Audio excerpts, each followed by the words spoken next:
Hola, bienvenidos a mi canal, yo soy Carlos y en este vídeo, que por cierto es mi primer vídeo en YouTube, hablaremos acerca del efecto invernadero. En primer lugar hablaremos de la radiación del cuerpo negro.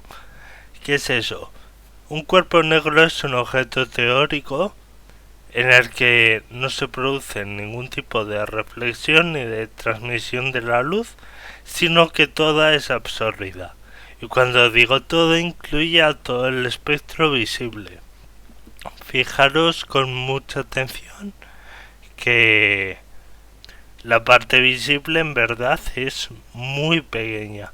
Nos ocupa este pequeño intervalo de aquí, desde los 400 hasta los 750 nanómetros, más o menos.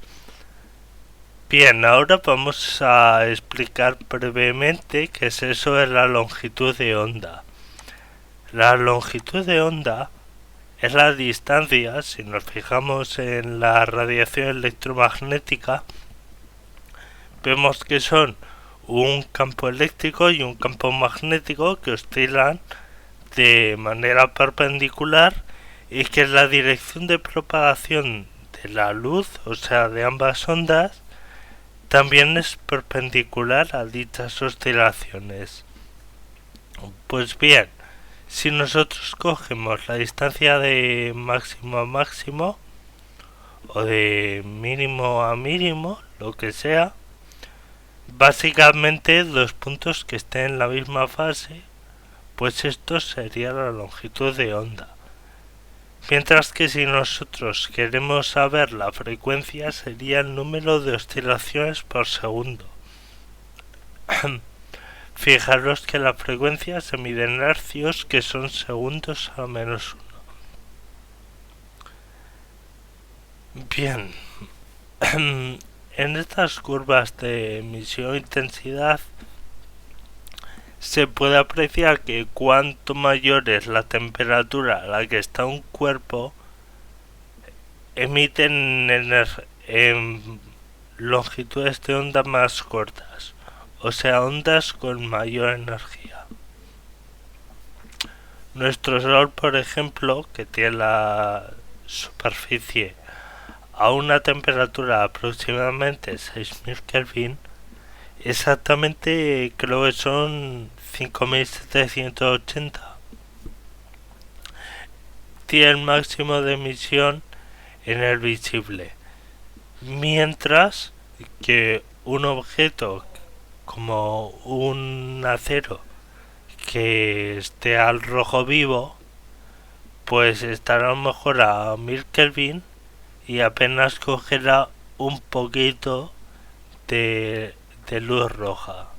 El resto estará en el infrarrojo.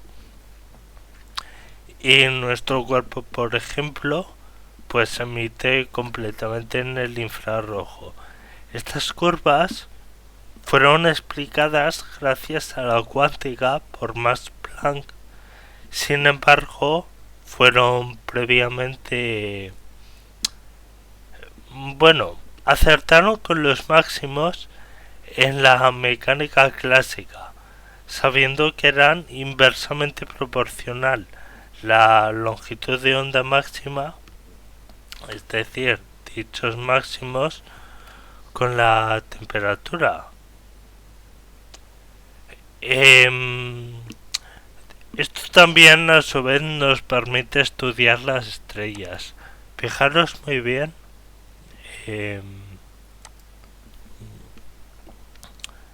estrellas que sean de un color así rojo, anaranjado, podemos pensar en las típicas gigantes rojas, estarán entre 1000 y 2000 Kelvin la temperatura de la superficie. Si pensamos en estrellas blancas como nuestro Sol, pues están alrededor de los 6000 Kelvin. Y si pensamos en estrellas que sean así azuladas y tal, pues estarán a temperaturas por encima de los 10.000, tirando 11.000, 12.000 Kelvin. Lo siguiente que vamos a ver es el concepto de albedo. Albedo hace referencia a la cantidad de luz que refleja una superficie. Como podemos ver en la imagen, las nubes y el hielo reflejan una gran parte de la radiación que les llega. Sin embargo, el agua, el suelo, pues no tienen esa reflexión. Sin embargo, como no existe el cuerpo negro, también lo tienen. Aquí vamos a ver algunos ejemplos. Para empezar, vemos que la Tierra en general tiene entre un 37 y 39. Las nubes en promedio tienen un 50%. No obstante, una nube densa, como vemos aquí, puede alcanzar un 70%. Esto ocurre porque las nubes a gran altitud básicamente están hechas por pequeños cristales de hielo que no llegan a caer porque son tan pequeños que la gravedad no tira de ellos lo suficiente. La nieve es lo que más refleja. Aquí podemos ver que nieve reciente un 86%. Ya podemos intuir por esto que el tema del deshielo, cuidado, es importante. Y aquí tenemos otros, ceniza, pues lo absorbe casi todo o no refleja casi nada. Los desiertos reflejan más de lo que puede parecer. Sin embargo, los bosques absorben más. Tiene su lógica porque las plantas tienen que hacer la fotosíntesis y para ello tienen que ser eficientes absorbiendo, por lo menos en el espectro visible, que es el que mayormente nos llega. Y los océanos pues solo reflejan entre un 5 y un 10%. Comparar los océanos a la nieve, al hielo, por eso es muy importante el tema del deshielo. Ahora vamos a hablar de gases de efecto invernadero. Como podéis ver, en 2017 en Estados Unidos las emisiones pues fueron aproximadamente un 82% de dióxido de carbono y otros gases. Vamos a destacar metano, que también tiene un 10%, y luego el óxido nitroso, gases fluorados, que además hay unos cuantos. Y no menciona el agua. El agua es un gas de efecto invernadero muy eficiente, el vapor de agua. Sin embargo, siempre permanece constante por el tema del ciclo del agua. Cuando hay demasiada humedad en la atmósfera, pues tiende a condensar formando ya sea precipitaciones en forma de lluvia, de nieve, de granizo, incluso formando niebla. Pero algo que también tenemos que tener en cuenta es la equivalencia a dióxido de carbono de cada gas. Por ejemplo, el metano. Podemos decir, vaya, solo supone un 10%. No, cuidado. Porque cada molécula de metano equivale a 21 moléculas de dióxido de carbono. Con el óxido nitroso, 5%, cuidado. Cada una equivale a 310. 310 gente. Luego tenemos gases como el hexafluoruro de azufre, que son 23.900. O los carburos hidrofluorados, que son los sustitutos de los CFC. Acordaros que dichos gases destruían la capa de ozono y tuvieron que cambiarse. ¿Cuánto se supo? Y este que os he puesto de ejemplo, el HFC 23, pues equivale a 11.700 moléculas de CO2. O sea que cuidado con estos porcentajes que pueden parecer relevantes. Bien, aquí tenemos distintos usos. El metano, pues sobre todo en ganadería, fermentación entérica, que es la mayor emisión. Quizás esto es una forma elegante de decir los pedos de las vacas y de los animales. Y la gestión del estiércol junto a los vertederos. Vamos, básicamente la industria ganadera produce la mayor parte. Luego ya tenemos otros usos, ya sea por minería del carbón, emisiones de petróleo y gas natural o aguas residuales, pero en general por esto. El óxido nitroso sobre todo se obtiene por el sector energético. Los que seáis fans de las películas de Fast and Furious seguro que os suena. Y fertilizantes aplicados a suelos agrícolas. O sea que el tema ganadero y el tema de la agricultura contaminan lo suyo.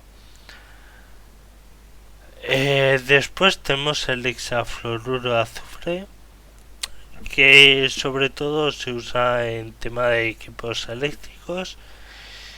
Y luego los carburos hidrofluorados, sustitutos de CFC, se utilizan como refrigerantes y también extintores y aerosoles. Ahora, si me lo permitís, os quería enseñar ahora un poco sobre las distintas emisiones que ha habido en los últimos años. Aquí se puede ver, vámonos a los últimos años, para empezar, cómo han ido aumentando.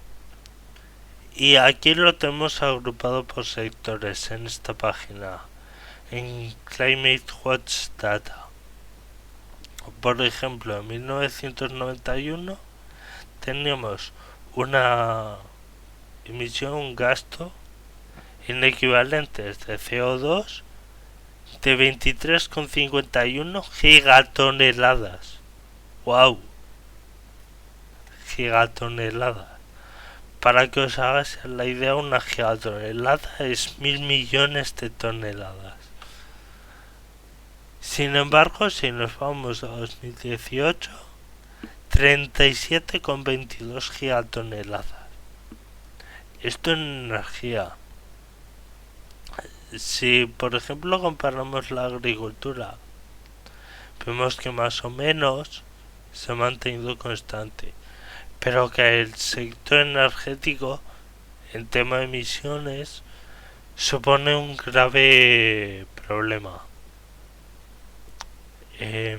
Vamos a cerrar esto.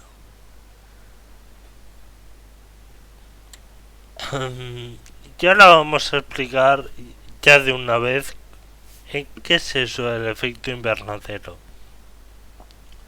Bien, nos llega la luz del sol y tenemos una serie de gases que son transparentes a esta luz, algo reflejan, ya lo hemos visto, pero en general la dejan pasar casi toda. Y luego ya pues llegará a las distintas superficies con sus distintos albedos. Como podemos observar, todo lo que absorbe la Tierra es nuevamente emitido. Pensad en la Tierra como un cuerpo negro y como tal va a emitir en función de la temperatura que tenga. Como la temperatura de la Tierra es muy inferior, gracias a Dios, a la superficie del Sol, pues emiten una longitud de onda más pequeña, en este caso el infrarrojo. Sin embargo, estos gases de efecto invernadero son muy buenos absorbiendo el espectro infrarrojo. Entonces, ¿qué pasa? Esta radiación, que por lo general escaparía al espacio, ahora ya no puede. Queda atrapada, como se puede ver, y no se escapa. Con lo cual el planeta no puede enfriarse. Y esto es lo que llamamos efecto invernadero.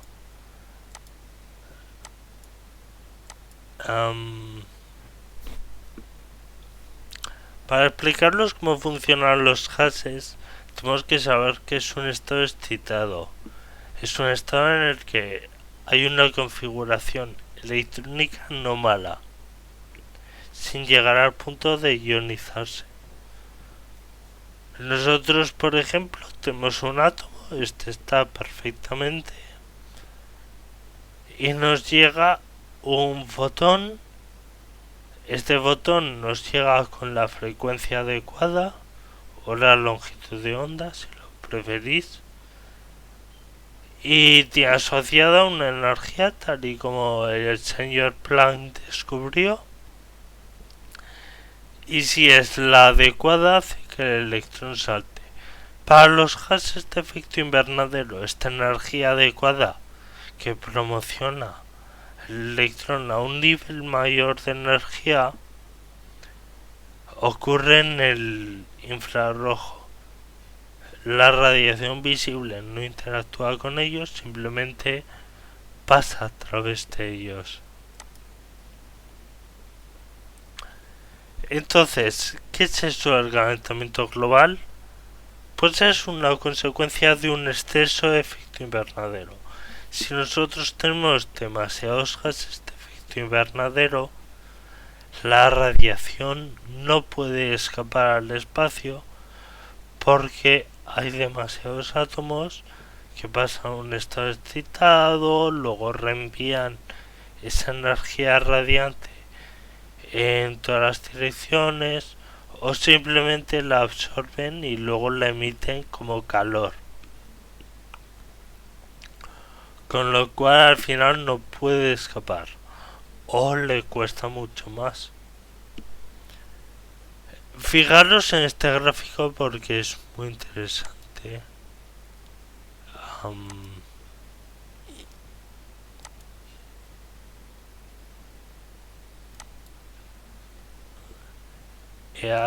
Esto, fijaros que son miles de años.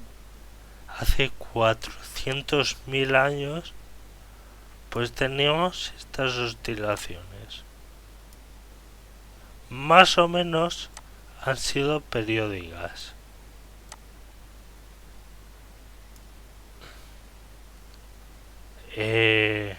Fijaros que incluso nos incluye algunos de los ciclos de la edad de hielo, de cuánto dióxido de carbono había. Más o menos ha sido un proceso cíclico. Sin embargo, fijaros, toma ya, ¿qué pasa aquí? De hecho, este tramo que vemos como una línea recta nos lo tiene que aumentar. Nos lo tiene que aumentar esta gráfica de aquí, en la que vemos del año 1000 a los 2000, más o menos. Y vemos que desde 1800 ha habido un aumento increíble, sobre todo en los últimos años.